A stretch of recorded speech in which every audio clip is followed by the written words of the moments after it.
Welcome home Pedias, ketemu lagi dengan Kanidia. Kanidia balik lagi di section pembahasan soal OSN Ekonomi. Kali ini kita bakal bahas soal OSP Ekonomi tahun 2019. Tapi seperti biasa sebelum lanjut, Kanidia mengucapkan terima kasih banget buat kalian yang udah mensupport dengan cara subscribe, like, dan share video ini ke teman-teman kalian biar kita bisa saling berbagi ilmu dan informasi yang bermanfaat. Kali ini kita bakal ngebahas soal nomor 31 OSP Ekonomi 2019.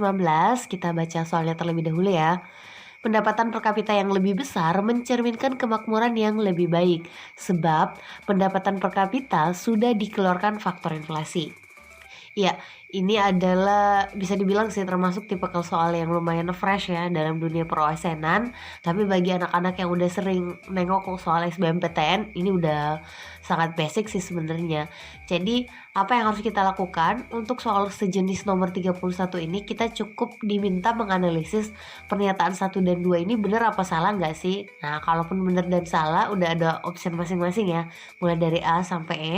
Jadi kalau kalian mau lebih tahu, ntar boleh ditengok langsung soal OSP-nya ya. Ntar linknya akan dia simpan di bagian bawah supaya kalian bisa download sendiri soalnya, oke? Sekarang, mari kita menganalisis pernyataan 1 dulu ya. Pendapatan per kapita yang lebih besar mencerminkan kemakmuran yang lebih baik. Oke, kita mengenal istilah pendapatan per kapita nih. Apaan sih pendapatan per kapita? Ya, jadi buat kalian yang udah nonton video kandidat tentang pendapatan nasional, linknya ada di atas ya. Jadi kita ada mengenal banyak sekali sih sebenarnya indikator pendapatan nasional ya. Yang paling terkenal ada GDP atau PDB dan GNP atau PNB. Nah, yang menjadi masalah PDB ini atau GDP ya, itu adalah suatu ukuran yang bisa dibilang gak terlalu akurat dalam mencerminkan seberapa keren sih perekonomian suatu negara. Jadi kayak misalnya kita dikasih contoh, PDB Indonesia itu sekitar misalnya 8.000 triliun. Dari data PDB yang dikatakan sebesar 7.000 triliun, kita nggak bisa tahu 7.000 itu disumbang dari mana sih? Apakah merata dari masing-masing pulau atau hanya di salah satu pulau tertentu kan ya? Jadi kalau kita misalnya cuma punya modal data sebesar PDB Indonesia itu 7.000 atau 8.000 triliun, kita nggak bisa lah langsung mengatakan Indonesia itu sudah mengalami kemakmuran yang lebih baik. Bener nggak? Ya bener, karena bisa banget terjadi yang namanya distribusi pendapatan yang timpang, alias yang menyumbang 8.000 triliun itu cuma pulau tertentu aja ya, dalam hal ini Jawa, sementara pulau lain itu kontribusinya sangat-sangat kecil. Nah, supaya bisa lebih akurat untuk mengetahui gimana sih performa ekonomi suatu negara, dirumuskan indikator yang namanya pendapatan per kapita. Jadi pendapatan per kapita itu rumusnya apa deh Kak? Pendapatan nasional tapi dibagi dengan jumlah penduduk satu negara. Jadi kalau kayak Indonesia sekarang di kisaran 260 juta, angka yang 7.000 sampai 8.000 triliun itu masih mesti dibagi dengan 260 juta orang. Nah, misalnya nih ya, kita punya contoh misalnya pendapatan per kapita, ini contoh aja ya angkanya ya.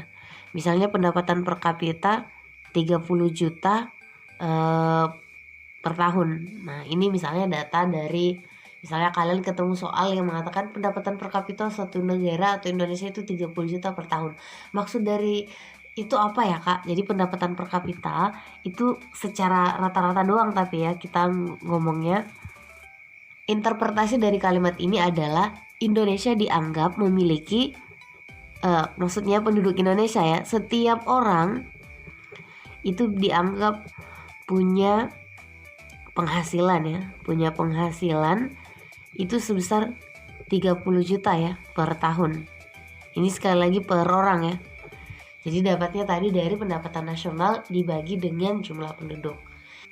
Ya walaupun bagi beberapa orang pendapatan per kapita itu sebenarnya masih punya banyak kekurangan, tapi setidaknya dengan modal pendapatan per kapita itu kita bisa mengetahui kalau negara itu bisa merasakan kemakmuran sampai mana ya. Dibandingkan tadi cuma modal pendapatan nasional, itu masih terlalu abu-abu ya datanya ya.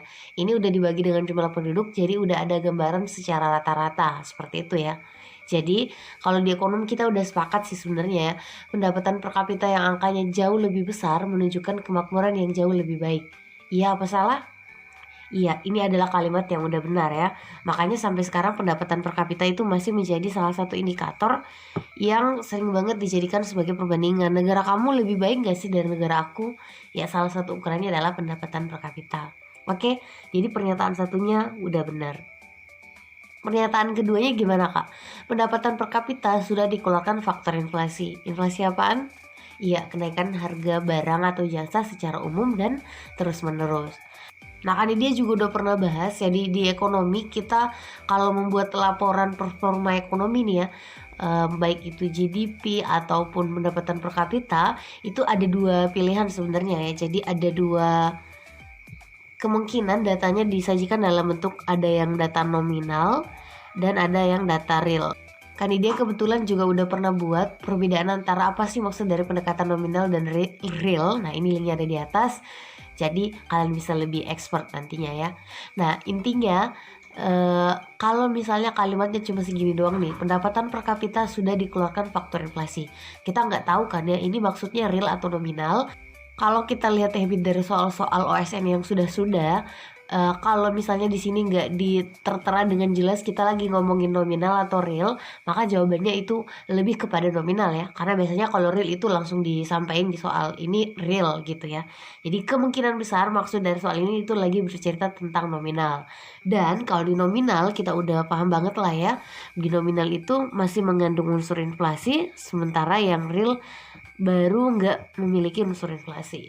Jadi kalau di soal pernyataan dua katanya pendapatan per kapita sudah dikeluarkan faktor inflasi, benar atau enggak? Ya jawabannya salah ya, karena ini adalah pembicaraan tentang nominal dan nominal itu masih mengandung unsur inflasi. Jadi ini adalah pernyataan yang salah. Kalau benar ketemu salah jawabannya, iya jawabannya adalah di bagian C ya. Ya, Kanidia rasa cukup untuk pembahasan OSP Ekonomi nomor 31. Sehat selalu, lakukan aktivitas dari rumah aja, dan sampai jumpa di video Kanidia yang lain. Assalamualaikum. Tonton video Kanidia yang lain juga ya.